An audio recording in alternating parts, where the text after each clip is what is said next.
Welcome into Training Camp Live, presented by Honda. I'm your host, Caroline Hendershot. A public practice today. The crowds are ready and excited. Full pads again today. The players had off yesterday, so I'm expecting a lot of energy on the field today. We're joined on set, Eric Allen and Eric Coleman. EC, thanks so much for joining us. Oh, thanks for having me. It's good to be back. Oh, yeah, we're pumped to have you. Now, I like to begin every kind of interview, per se, with a Jets legend with what is your feeling initially of this Jets training camp and kind of the physicality that Aaron Glenn is emphasizing? My feeling is it takes me back to 2004, 2005, back when I got here with the Jets, where it is physical. You're out here, it's grueling. Guys are competing against each other, getting stronger, getting tougher, and I love it. I love to see it. What do you think about the changes to the safety position? I'm going to jump right in. Yeah, let's go. To your spot, because Aaron Glenn, we're seeing him on the screen right now. This is the 7th Jets training camp practice, I believe. Brought in, him and Darren Muji brought in Andre Cisco in free agency. And then at the other safety spot, there's a lot of competition that includes guys like Tony Adams, Isaiah Oliver, and one guy that AG pointed out the other day, Malachi Moore, the rookie out of Alabama. Yeah, I love it. I love it. To start with Coach AG, obviously he's a defensive back. He knows that position. Chris Harris, a guy who played safety I played with, is back there coaching him up. These guys are getting coached up the right way, and that's why it doesn't surprise me to hear a Malachi Moore making those strides. When a young guy comes in with some great coaching, he just needs that opportunity, and they flourish. But I thought the addition of Andre Cisco was great. He's a big-time hitter. He's a New York guy. Yep. He's a guy who's going to be a big leader back there on the back end. Now, I know Malachi Moore, I kind of want to stay on him. What is that transition like when you're a rookie coming into a completely new defensive scheme? Your head coach is a defensive guy. What is that like for you as a rookie? Yeah, well, I had the same thing. Right. Coach Herm was a defensive guy, always watching us as defensive backs, and it's a beautiful thing. I think it's great because you get to learn the game the right way. You don't get a lot of bad habits. You come in, you're fresh, you're open to new coaching, and you're just playing ball. Yeah. And so that's why these guys have I think he has an advantage. The game is a lot faster at the college ranks than it was when I played. We ran the football a lot. Now they're throwing it around the field, and these guys are I think they're more ready to play in the NFL than the guys were when I was coming out. Speaking of learning the game the right way, what does it mean to you guys as a player? If you are in that secondary, you're talking about Chris Harris and Dre Bly and Aaron Glenn. These are guys that played in the National Football League, and I want you, E, to speak directly about Harris because you played in the same defensive backfield with him in Detroit in 2011. Yeah, well, I mean, Chris Harris was a guy, he was a hard hitter. He was a great player, but he was limited athletically. So he had to use his mind. He was very sharp with his keys, with his studying, with the technique. So that's going to help you if you have a little bit of athleticism and you have a guy like that preparing you. I mean, it can take you up and beyond. That's why he's been such a successful coach. And he was like me. I'm not the biggest, strongest, or fastest, but mentally you get the cues. You understand your keys. You understand what you're looking at. It's going to lead you to a lot of success. So I think these guys are in great hands. Not going to be a lot of mental mistakes on the back end, and you're going to see some good quality football. I know you're going to enjoy whoever is that head coach, right? But as a defensive guy, when you have a defensive kind of with a history of defense head coach, does that change? I know kind of you were hinting at like the way that you learn things, you're learning it the right way, but does that change like your excitement almost a little bit? Because that physicality that we're seeing out at training camp, I feel like that's right up a defensive guy's alley. Yeah, I mean, you take on the personality of your coach. Of course. So you got a defensive coach, of course. Your judgment of practice is going to be how the defense plays, not how the offense. If the offense had a good day, if the defense comes out and sets the tone, they're physical, they're flying around making plays on the ball, then you know that it's going to be a good thing. So having that push behind you, there's a lot of pressure, but when you have success, there's a lot of support behind you as well. I think a lot of these safeties have been making plays early in camp, including Jarius Monroe, Jalen Simpson. What does it mean for you at the safety spot that you got a guy like Sauce Gardner on one side and then Brandon Stevens on the other? Because those guys, they're big dudes and they're long. They can cover a lot of ground and they get up after receivers. Yeah, it's such a luxury as a safety to have a great pass rush and to have great guys on each side of the corner. When I was playing, I had the luxury of playing with Darrelle Revis, and it was awesome because when you're disguising coverages, you know that when you're playing in the middle of the field, you can kind of leave that guy alone. Yeah. You can show like you're helping him out, but go help everyone else out. That's the same thing with Sauce. Yeah, right? same with Sauce. Yeah. You have Sauce on one side. Everybody knows Sauce can lock down that receiver, so you can go help out the nickel. You can go help out the other corner, make some plays on the tight end. It frees up your ability, and if you're a playmaker, it's a great opportunity to make some plays. Specifically with the safety room for this Jets class, what is that option like when you have that kind of versatility? We have like all different kinds of players in that safety room. You have Andre Sisco, Malachi Moore, Tony Adams, like EA was saying.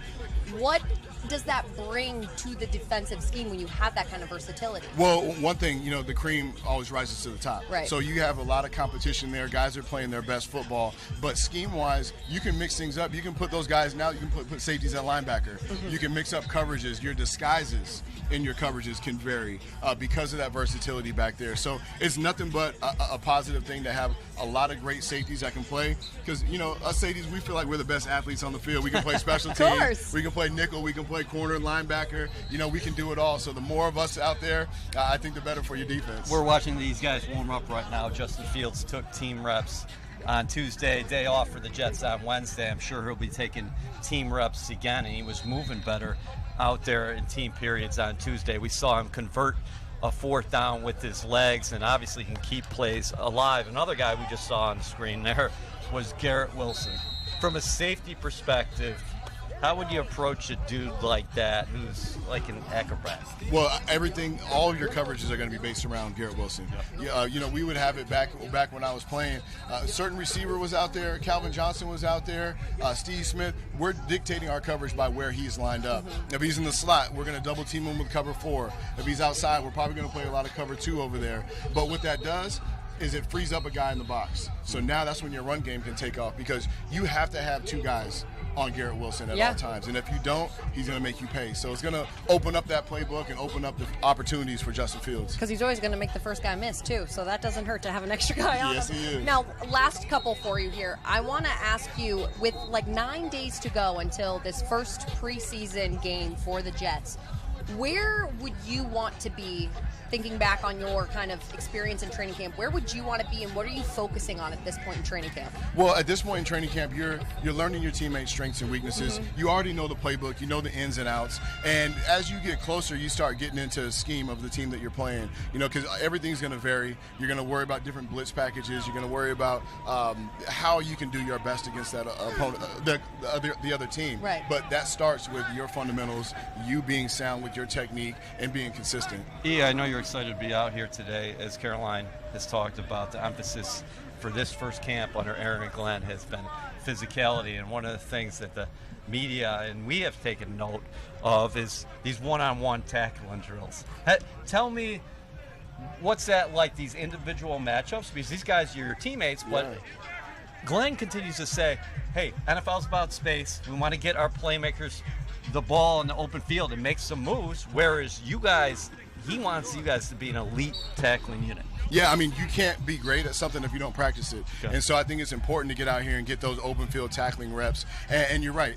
The enemy of every tackle is the grass. It's space. So you want to learn how to close that space, and what better opportunity to do it than against some of these great playmakers that the Jets have on offense. It's going to help the offensive players as well. How do I avoid this tackle? How do I set him up to make him miss? And I think it's going to do nothing but help this team be tougher, be more consistent tacklers, because this game is spread out. Everybody has to do their part. You bet. All right, Eric Coleman, thank you so much for joining us on Training Camp Live presented by Honda. We appreciate the time. We're going to let you go so you can go watch practice, and we won't keep bugging you with questions. But Jets fans who are watching, New York Jets mini plans are on sale now. Lock in the same great seats for 4 matchups at MetLife Stadium, plus receive exciting benefits. Packages start at $156 per seat per game.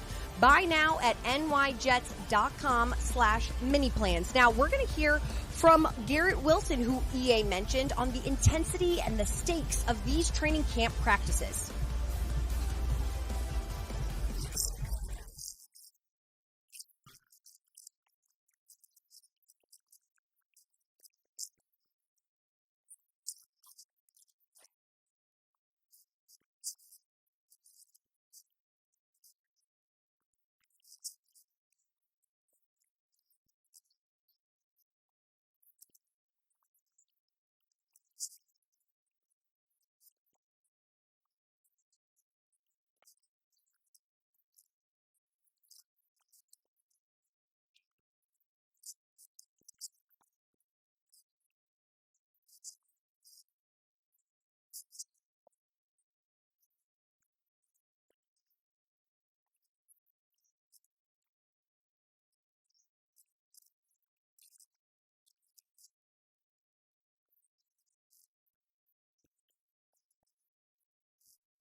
I mean, a competitive guy like Garrett Wilson saying he enjoys competitive practices, that's just obvious. We got another Jets legend joining us, James Farrior. Thank you so much for jumping on with us. How's it going? It's going great. Thanks for having me.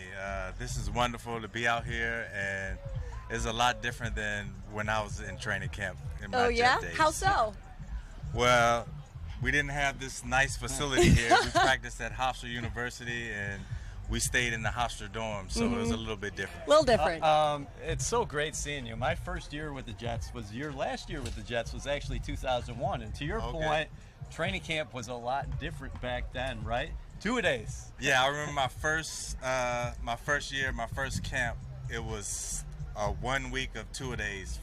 In the morning was full pads, and the afternoon was shoulder pads. So oh man! Basically 2 full pads practices. Yeah. And we did that for 2 weeks straight, and 1 day off in between. Was that like a welcome to the NFL kind of moment? Yeah, for that you? was my welcome to the NFL moment, and I'm really glad it happened that way because that's all I knew when I came in the NFL. So everything else was just a cakewalk. Yeah, exactly. Aaron Glenn, a first-round pick of the Jets in 1994. James Farrior, a first-round pick of the Jets in 1997. You guys were teammates up until that 2001 season. What was AG like as a player? Well, he was a phenomenal player, and when I first came into the league, he was one of the first guys that took me under his wing, and he was a great mentor to me, and he really taught me the ins and outs of being a professional football player, and I appreciated him for that, and you know, we're still friends to this day. Is that attitude that AG had on the field as a player, do you feel like that translates now to his coaching style? Because all we've heard from these players and from the coaches is how physical and how competitive these training camp practices are. Well, yeah, when you're a former player, you know what it feels like to be on the other side. And I think that experience goes a long way, and I think that'll help the team, you know, gel together and make them perform better, knowing that you have a coach that understands what those guys are going through on a different level. Right. From afar, have you been able to watch a little bit of Quincy Williams and Jamie Sherwood, the Jets' very impressive young linebacker pair? Yeah, those guys are phenomenal athletes, and I think the future is bright for them. They have a very knack for a good knack for just finding the football and being good football players. So we're looking forward to good things for them, and I know they're going to do well this year. Now, both of those guys have played in the league for a few years now, but how do you balance the rest of the linebacker group, a little bit of a younger group for the Jets? How do you balance that experience and that youth and kind of finding that right balance of both? Well, you need both, and both will help the team in a lot of different ways, and you know, with their experience, they'll be able to teach those younger guys, you know, what it's like to be out there on the field and what they're going to be expected to do, and I think that'll go a long way. How has the game changed, and specifically when you look at this Jets offense and you got a dual-threaded quarterback in Justin Fields, who of course played last year with your other former team, the Pittsburgh Steelers. What kind of pressure does that put on a linebacker when you got a guy like Fields back there? You have a very impressive young offensive line and a stable backs led by Breece Hall. I think it's going to do very well. I think every NFL team is looking for a dual-threat quarterback nowadays, and I think that's what the NFL is leaning towards now. And if you don't have a guy that can run the ball and throw it the same, you're going to be in trouble. So I think Justin Fields will fit great with this organization and this offense, and I'm sure AG and the rest of his coaching staff will have put them in great positions. How different is it for you when you're defending a mobile quarterback like that who can take off and start running, but then could throw the ball or could continue to run himself? Like, how do you change your mindset as a defensive player? It's a nightmare for a defensive player. You know, when you have a dual-threat quarterback that can do a lot of different things, and you're always worried in the back of your mind what he's going to do next. And, you know, I played against a lot of mobile quarterbacks and some guys that could run and throw the ball just as well. And, you know, it's always a tough challenge, but, you know, you just have to go in there with the right attitude and just be on your keys. What are your keys on those RPOs, on those boots, on those design, man? Maybe they run some quarterback sweeps. I mean, well, when I played, it wasn't too much of the RPO stuff. It was just beginning. So, I mean, I'm not sure. I know those guys, you know, the athletes nowadays on defense they're phenomenal, and I'm sure they'll adjust. Whatever you need to do to adjust to play against those guys, they'll be able to do it. Now, I was talking to Eric Coleman. We asked him this question earlier. When you're 9 days out from your first preseason game, where do you want to be in terms of your own game, your chemistry with the teammates, your physicality? What was that like for you when you were in training camp? Well, I just wanted to be ready to start the season. In that first preseason game, I wanted to be able to think to myself, well, if I had to go out and play a real game today, could I go out and play it? And that was my mindset. All right, what was your reaction in the springtime when you saw the NFL release its schedule and it's the Pittsburgh Steelers coming to the New York Jets in Week 1 on September 7th? I don't pay attention to that stuff, man. I just hear it when it comes out, and it's going to be a good matchup. I think both teams will be well prepared, and they both have great coaches, and I'm looking forward to seeing, what AG is going to bring to the table. And we already know what Mike Tomlin has and what he's, accomplished in his career. So I think it'll be a good matchup. Now, are you going to be there for that home opener? Because if you are, I want to see an outfit like this because this is incredible. Yeah, I wanted to wear my Jets green today, and I'm not sure if I'm gonna be at the game, but I know it's going to be a good game. Yeah, I think you got to be there. Jets, Steelers? It's the only two teams fitting. you play with throughout your career? You're right. I have to talk to my wife and kids about that. That's fine. We Smart gotta, man. yeah. We got to ask you about Bill Parcells. AG said it the other day that I'm a Parcells guy. You started the National Football League, and you were influenced by him as well. Can you speak about Parcells, what he instilled in his players, and also do you see some of him in Aaron now? Yeah, whenever you have a coach like Bill Parcells to be your coach, I mean, his influence goes a long way, and what he brought to the table when he came to the Jets was immediate, and we knew it right away that we were going to be successful because he brought in intangibles and things that, wasn't around this organization before he got here, and we could see the difference. And when I came in as a rookie, it was such a great learning experience for me, and it really carried on with me when I went to Pittsburgh and played.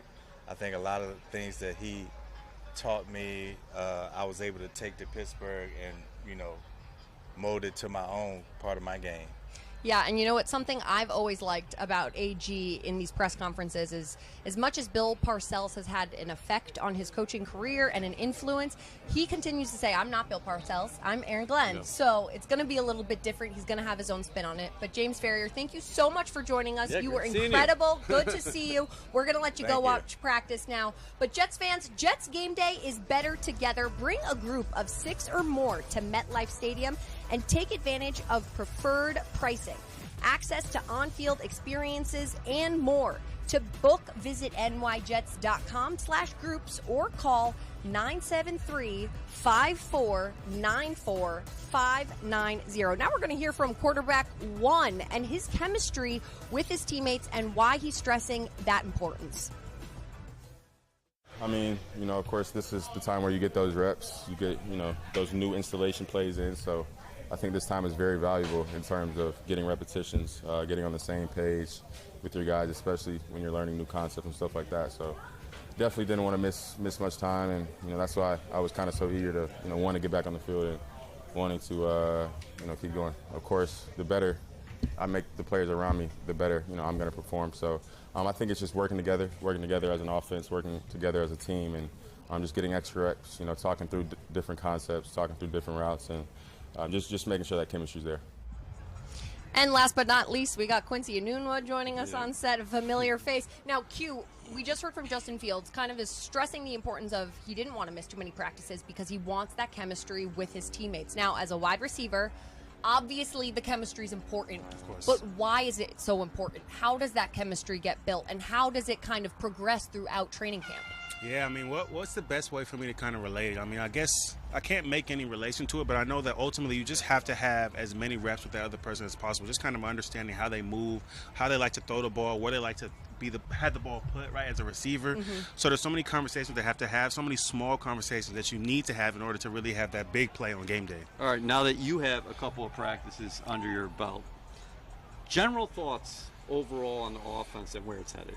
Oh, man, I love what they're doing with Garrett Wilson. Okay. You know, like, they are moving him around, right? Back and forth, all over the field, right? He's getting the ball in short passes, deep passes, right? I love the opportunities that he's getting. I think he loves it as well, right? It doesn't matter who's that quarterback, honestly. Now, I love that Justin Fields is the quarterback, but I think the way that they have the offense set up right now, he's going to get a lot of opportunities. Do I hear any little tinge of jealousy, Q, that you maybe want to be back in the field with Garrett Wilson? I mean, I won't call it jealousy, but I am a little envious of it. I mean, you know, I do wish that you know, I had that opportunity, but I love what they're doing. Again, like, it's great for any receiver, especially one as dynamic as him, right? He has the ability to run every route on the tree, so to give him opportunity to do that also on the run is dangerous. All right, what's it like in this offensive meeting room the past couple days? They didn't practice yesterday, but Aaron Glenn said after practice on Tuesday, the defense got the better of the offense. He liked the response there at the end. Justin Fields throwing the touchdown pass to rookie Mason Taylor in a late game situation, but Aaron Glenn is all about competition. Yeah. So if you're the offense, what's going on right now? Well, as a unit, you're really kind of making sure that guys are understanding the plays, right? Like, what are the reasons why we're not winning on these plays? Then as an individual, it's really about, okay, how can I get better, right? How can I make sure that I'm improving every day and making sure that I do my 1%, right, or whatever they used to say, 1/11th, right? Was the quote they used to have, so that as a unit we are competing and beating the defense. Now, I've asked everyone on set this so far, but you're a week out, a little bit over a week out from the first preseason game. Right. Where do you want to be in your training and your physicality, your chemistry, all of that? Where do you want to be at this point in training camp? That's a good question. I guess I would say, honestly, from day one, I want to be ready for the game, right? We've had so much time during OTAs, off-season training camp, to really be ready for the game. So really now it's about how well am I competing against the defense, right? I know the offense. I should know it down to a T. How well can I do it against the defense while I'm reading the coverages, all these different things, the blitzes? How well can I do that? Because once game day comes, it'll be so much easier. Let's get a Q update on some of the receivers other than Garrett Wilson. Yeah. I know we've been focused much of the offseason leading up to training camp about the number 2 spot, but let's just go beyond and say Arian Smith, rookie out of Georgia. Your takeaway. So one thing I really liked that I saw was that he was really flying around on special teams, right? So that's one thing that's really great about making the team, is that if you're a special teamer, it makes it so much easier. You have another coach on your side. I like that he's out there doing that. He's a guy that can fly around, but he's also showed a little bit of physicality, and that's important, right? Because you don't want to be a fast guy that's not physical, right? This is football. It needs to be a physical game. So that is a piece that I hope that he can kind of bring into receiver game as well. Now, I want to ask you a little bit. I'm not asking you to predict the depth chart or anything by that means, but who are some of those guys, specifically in the wide receiver room, that you have your eye on that are really making a good case for themselves? So who I want to see is Tyler Johnson. Like in the offseason, I didn't get a chance to really study him as well as I wanted to. I don't know too much about his game, so I want to see, like, what are you capable of doing? Obviously, then the rest of those guys, Malachi Corley, he's got an uphill battle. You know, he's got a new regime. He didn't play a lot last year, so I really want to see how can he kind of elevate his game. And I want to see what the rest of the guys do as well. Yeah, and Malachi Corley, obviously, he was hampered by injury throughout the spring, so he's trying to make up some ground out here. And then Xavier Gibson is another guy. He talked yesterday or Tuesday, and he seems to have a little bit more confidence out there. So we'll see. We'll have to see how he gets involved as well. Yeah, most definitely. All right, Q, we appreciate you joining us for the show. We're going to let you guys go at home. The next time you're going to see us is Saturday for the green and white practice. It's going to be a fun one, so you're going to make sure you're tuning in to Jets Training Camp Live presented by Honda. We will see you on Saturday at 8:45.